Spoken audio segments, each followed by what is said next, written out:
Exercise 41.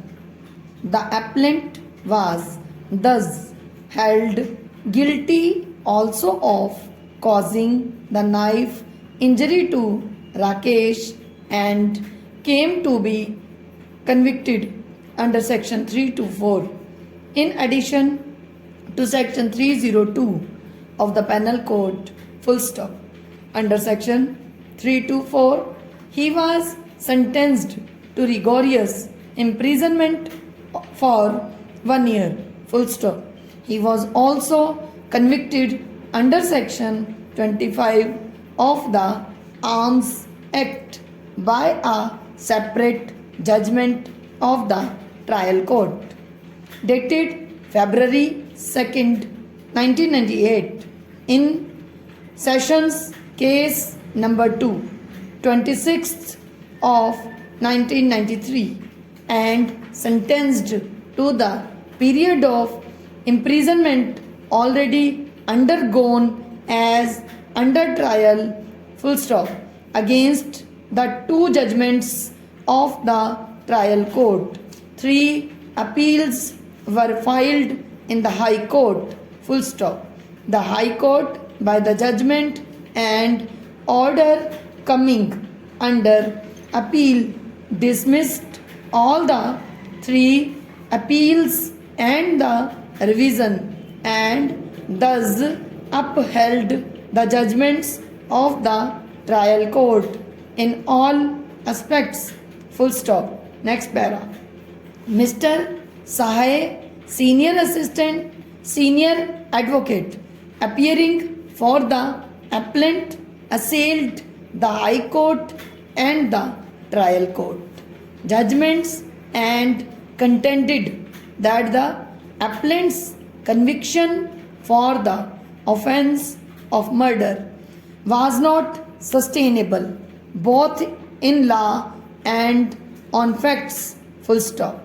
Mr. Sahai submitted that there were at least 4 circumstances that falsified and completely demolished the prosecution case, full stop. First, there was a patent contradiction between the prosecution case and the motive assigned by it to the accused for committing the crime, full stop. Secondly, it was undeniable that injuries were fabricated both on the person or the deceased and Rakesh, the only eyewitness, whose evidence was accepted by the High Court, full stop. Next para. At the time when the plea was raised before the High Court that the impugned orders are vitiated on account of the non-supply of inquiry report, it would have been appropriate for the High Court to examine the averments made in the writ petition, full stop.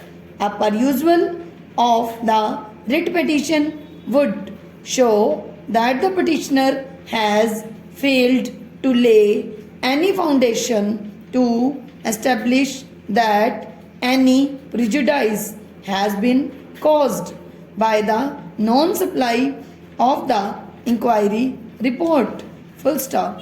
No prejudice was actually caused to the respondent, full stop. There was no failure of justice in the facts and circumstances of this case by non-supply of the inquiry report to the respondent, full stop. The punishment imposed on the respondent cannot be said to be disproportionate to the gravity of the charges proved against the respondent, full stop. The charges related to the conduct of the respondent in a financial institution whereby he procured pecuniary benefits for himself. Full stop. Thank you.